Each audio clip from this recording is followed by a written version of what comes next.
Mr. Reeves, my name is Ellen Marsh. I teach at a small school in rural Nevada. 14 students, ages 6 to 15. Most are the children of miners and ranch hands. We have no drama program, no arts funding, no field trips. What we have is a projector, a worn-out screen, and your films. I'm writing to ask if you have any advice for teaching children about resilience, about getting back up when the world has knocked you down. We're just a small school, far from anywhere that matters. But I believe these children matter, even if nobody else does. He read that last line twice. Even if nobody else does. He set the letter down, picked it up again. At the bottom, 14 messages. One from each student. Some in careful cursive, some in block letters that leaned in every direction. Some barely legible, but completely sincere. Mr. Reeves, you never quit, even when everything is hard. I want to be like that. Marcus, age 9. My mom lost her job.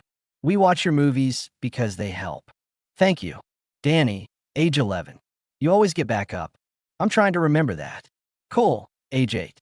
He read all 14. Then he sat still for a long time.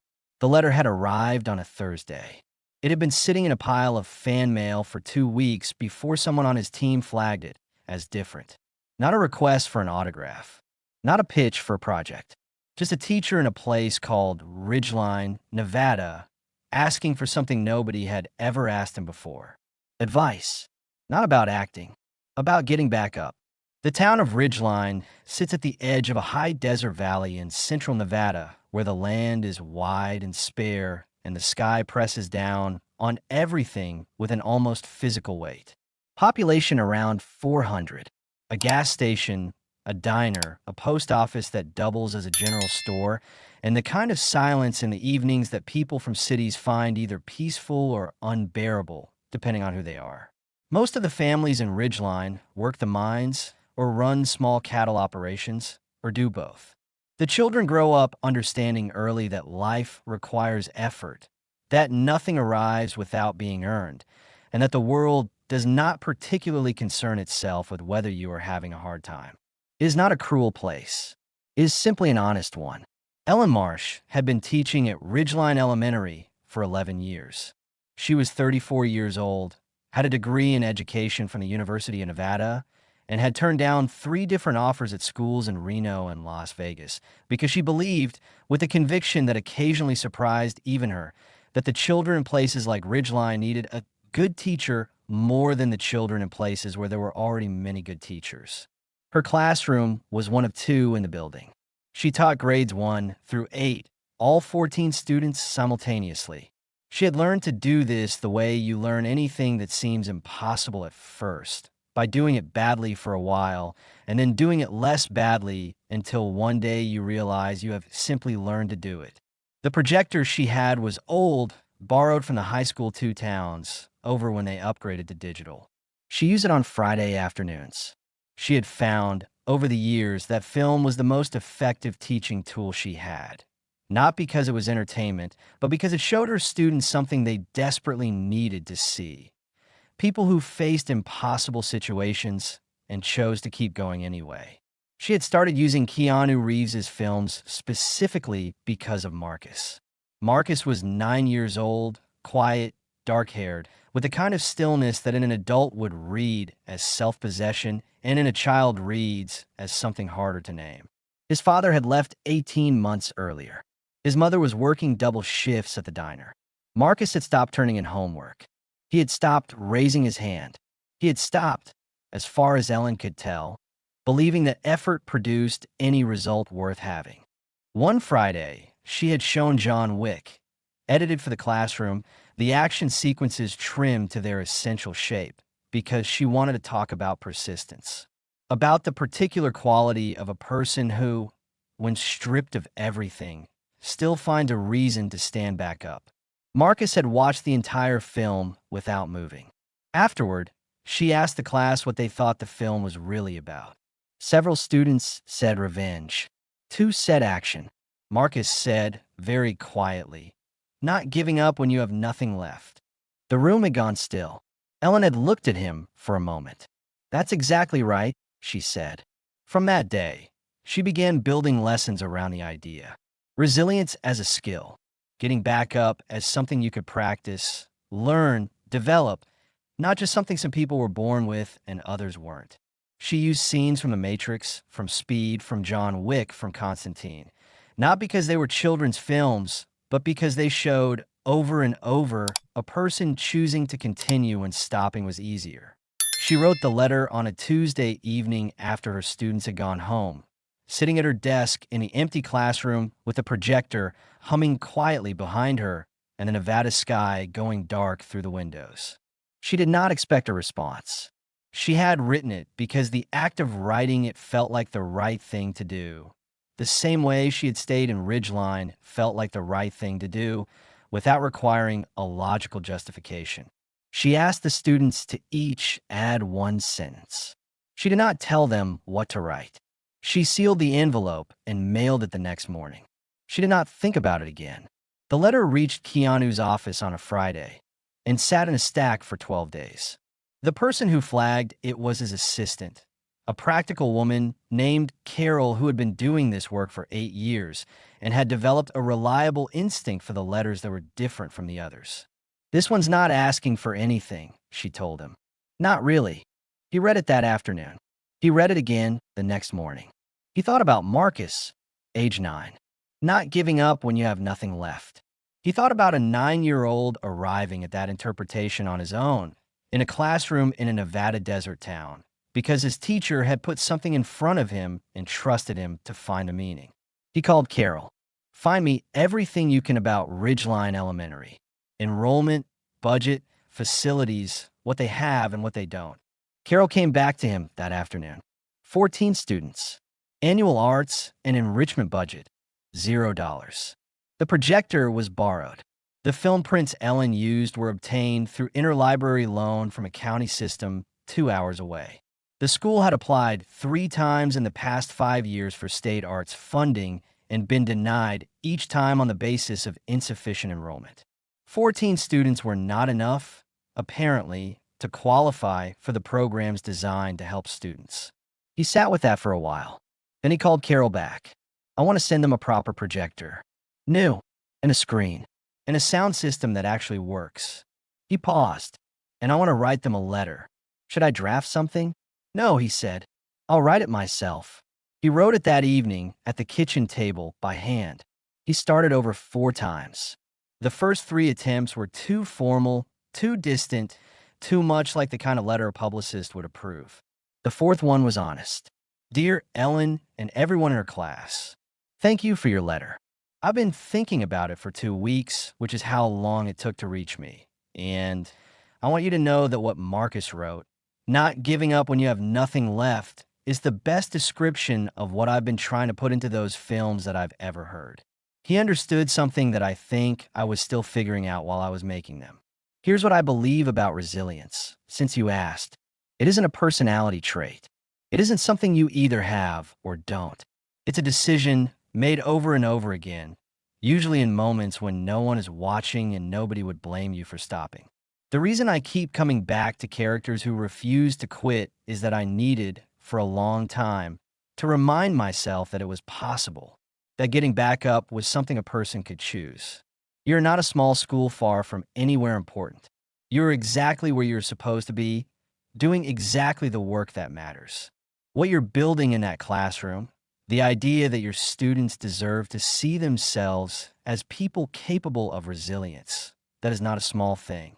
It is the whole thing. I'm sending you some equipment so the films look the way they're supposed to look when you show them. Not because you asked, but because the work you're doing deserves better tools. With respect and gratitude. Keanu. He sealed it, packed it with the equipment order, shipped everything the following Monday. He did not tell anyone. He did not mention it in interviews. He moved on to the next thing. 3 weeks later, a delivery truck arrived in Ridgeline on a Wednesday morning while school was in session. Ellen heard it from inside the classroom and went to the window. A large shipping box and a smaller one and another smaller one. Her name on the label. The school's address. It took her a moment to understand what she was looking at. She read the letter 3 times, standing in the parking lot while her students watched from the window, their faces pressed against the glass. Then she went back inside and read it aloud. The classroom was very quiet when she finished. Marcus did not say anything. He sat at his desk with his hands flat on the surface, looking at nothing in particular, and Ellen watched him the way she watched all her students when something important had just happened, carefully, without intruding, giving it room. After a moment, he looked up. He read what I wrote. Marcus said. He did, Ellen said. He quoted it in the letter. Marcus looked at his hands. Then he looked back up at Ellen. His expression was the expression of someone encountering, for the first time, the possibility that what they think and feel and say might actually reach something beyond themselves. Oh, he said. It was the smallest sound. It carried more than most large ones do. For months later, Keanu was in Nevada for a project that had taken him to the desert outside Las Vegas. On a day off, a real one, no call scheduled, nothing on the itinerary, he drove north. He had looked up Ridgeline on a map, 3 hours from where the production was based. He drove himself in a rented truck that suited the roads, without telling anyone where he was going or why. He arrived at 2:15 in the afternoon. School was in session. He could hear voices through the door, a lesson in progress, Ellen's voice reading something, a student responding. He knocked. The room went silent. Ellen opened the door. She looked at him the way people look at something their eyes are reporting that their brain has not yet accepted. Mr. Reeves, I hope I'm not interrupting. He wasn't interrupting. He came inside. The room was exactly what the letter had described. One large space, 14 desks arranged in a loose arrangement that accommodated 7 different grade levels, a chalkboard, an American flag, a wall of student artwork, and at the back, the new projector on a proper stand, the screen clean and correctly sized, the sound system installed along the wall. You've been using it, he said. Every Friday, Ellen said. The children look forward to it all week. He turned to the students. 14 pairs of eyes. Some wide, some frozen, one girl in the second row, very quietly, crying in the way of someone overwhelmed rather than sad. I got your letters, he said. All of you. Thank you for what you wrote. A pause. Then, from the back of the room, a voice. You read mine? He looked. A boy, 9 years old, dark-haired, sitting very straight. Marcus, he said, you wrote that getting back up is what it's about when you have nothing left. He looked at the boy directly. I've been thinking about that sentence for 4 months. Marcus went very still. I want to ask you something, Keanu said. Where did that come from? When you watched the film, what made you arrive at that?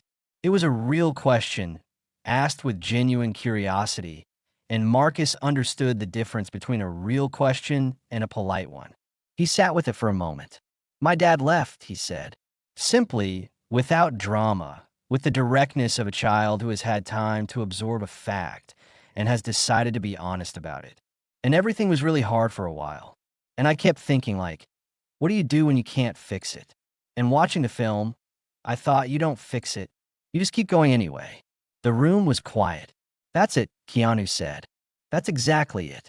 You can't always fix the thing. You just decide to keep moving. He stayed for 3 hours. He answered their questions about making films, about the things that had been hard in his own life, about the years when he wasn't sure things would work out. He did not perform any of this. He spoke the way people speak when they have decided that honesty is more useful than presentation.